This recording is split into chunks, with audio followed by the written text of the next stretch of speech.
If you guys have been watching the channel for any amount of time now, you know that we absolutely love bringing you guys videos on all sorts of trucks. I mean, it's pretty much what we do here. From overrated trim models to underrated truck mods, we've covered quite a bit when it comes to trucks over the last few years, and we're just getting started. But when it comes to categories of trucks, there's one that we love the most because, let's face it, everyone loves a good underdog story. It's like the Mighty Ducks. I'm Dusty with the Custom Offsets. You guys can follow me on the gram at dusty.co, and today we've got another jalapeno level spicy video for you. Today, we're sitting down and going over the most underrated trucks from every manufacturer.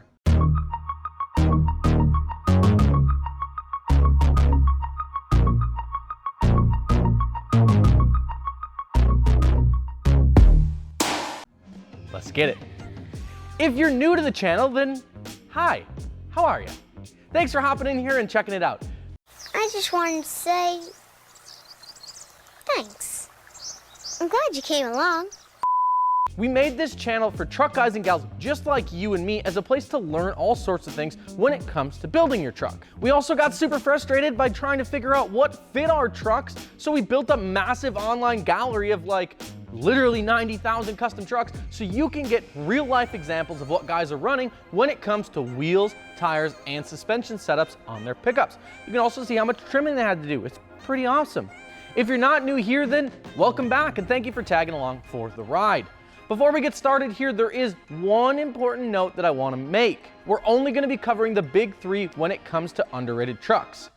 Well, okay, so technically four, right? The big four, and those are Chevy, GMC, Dodge, and Ford. Trust me, I wanted to include Toyota and Nissan into this mix, but let's be honest, they don't have nearly the history as the big three US brands do, and thus it made it quite a bit harder to find an underrated truck model when they really only have a few models to begin with. I mean, Toyota's got like the Tundra and the Tacoma. And that's it. Okay, now that we got that covered, into the actual video. Up first on the list is the old blue oval themselves, Ford. Now, when it comes to trucks, Ford has an expansive history. From the F-100 of the 60s to the OJ infamous Broncos of the 90s, Ford has always had a great way of making a name for themselves. This is why finding a truck that was underrated from Ford was actually kind of tough. With that being said, there's one pickup-esque vehicle that Ford made for quite some time. This vintage mullet machine was a real head-turner back in the day, but nobody seems to talk about it in 2021. If you haven't guessed it, we are talking about the one and only... Hey, settle down. Take it easy. What the scout? I am the one, the way your son don't need to go. Ford Ranchero. Listen, when it comes to pickup, truck, car things, the El Camino is the king of the castle. Heck, even Cletus McFarland has an El Camino, albeit his is slightly more powerful than stock and does fantastic burnouts. It's actually really freaking cool. Ford introduced the Ranchero in 1956 and sold it as a more than a car, more than a truck. Well, I'm not really entirely sure what that means. This fantastic little hybrid pickup truck thing definitely turned a lot of heads back in the day. The Ranchero was based on the 116-inch wheelbase of the Ranch wagon and could actually carry more than the F-150 pickup truck at the time, meaning that this little bugger also packed a whopping punch. Perhaps what makes the Ranchero so amazing is that it was produced for a total of seven generations that spanned from 1957 all the way up to 1979. That means that the good old US of A got 22 total years of badass F-150 killing pickup truck car having power thing. All of this is cool and all, but what makes the Ranchero underrated, you may ask? For starters, ask anyone on the street what the first thing that comes to mind when you say car with a bed is, and they're usually gonna tell you the El Camino. Fact of the matter is that the Ranchero never really got the same love that the old Elcos did, although they share pretty much all the same struggles and strengths of its GM counterpart. Furthermore, when it came to sales, the Ranchero was never really a popular mover, meaning that finding one today can be a bit tougher, but it also makes them that much more special as their surviving numbers are limited. Switching gears here and diving into the GM market, we're looking at a truck that we know all too well at Custom Offsets. We're talking the Chevy Avalanche. Debuted in September of 2001 as a 2002 year model, the Avalanche aimed to give consumers of America a look at the next generation of pickups as it featured the ever-popular cat-eye front end before it came out to the 1500s. Available with the tried and true 5.3-liter V8 or the massive gas-guzzling 8.1-liter V8 engine of the Avalanche, gave you all of the perks of being in a full-size pickup truck while still remaining compact. Perhaps the most peculiar thing about the Avalanche was the shorter than normal pickup bed.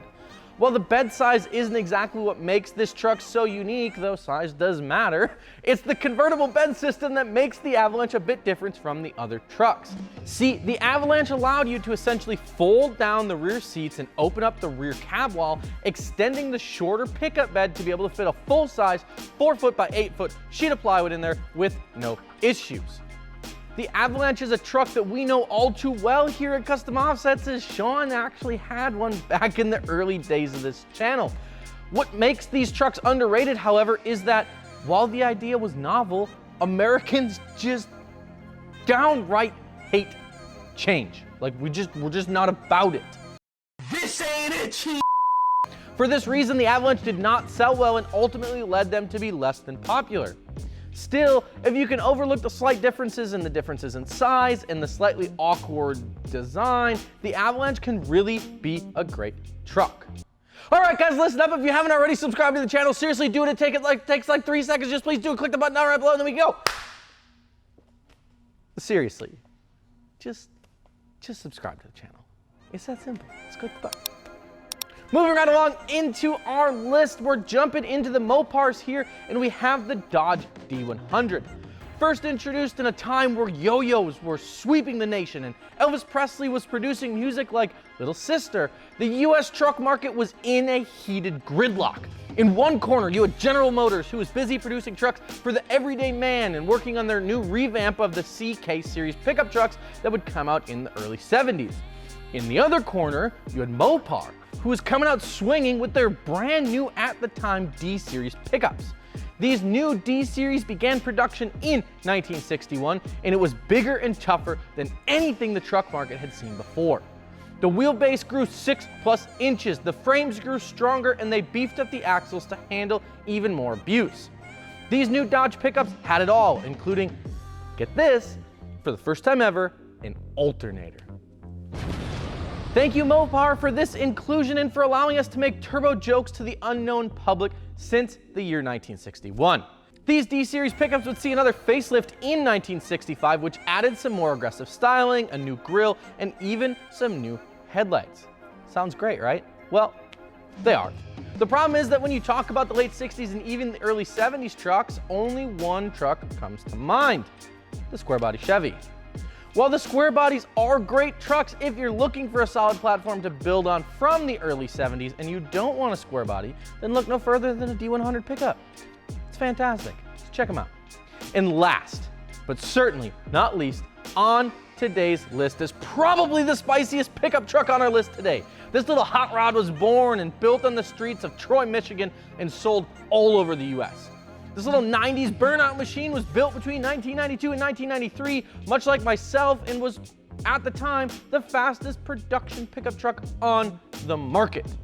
That's right, we saved the best for last, folks, and we're talking about the one and only GMC Cyclone. This fiery little pickup truck was produced for a total of only 2 years and were GM's first real crack at the performance truck market of the early 90s. Making a staggering 280 horsepower, 350 foot-pounds of torque, the Cyclone ran a quarter mile in just 13.4 seconds, which was wildly impressive for the time. Best part of these trucks is that they came from the factory with the Mitsubishi TD06 Turbo. In a time where a lot of the world was trying to get better fuel efficiency, GM was over here like, yo, let's slap a turbo on an S10. Yeah, sounds good, let's do it. And it just plain worked. Andrew! Where'd he go? Idiot. And if that's not enough for you, it was only available in black, so hopefully you like washing your truck if you bought one, because from the moment you wash it, you have 36 seconds before it's dirty again. The Cyclone was a great truck, and what really makes them underrated is that they just don't get the attention they deserve anymore. While not fast by today's standards, the Cyclone made a big mark on the performance truck industry and really set the stage for some of the performance trucks today. What do you guys think? Did we nail the list or did we miss a truck that's underrated? Let us know down in the comments section below. And if you haven't already, smash that subscribe button and maybe share the video with a couple, 2-3 buddies, you know, because they might want to see underrated trucks too. And with that, I'm Dustin with Custom Offsets, and we'll see you guys on the next one. I'm going home now. Help me, Jesus! Help me, Tom Cruise!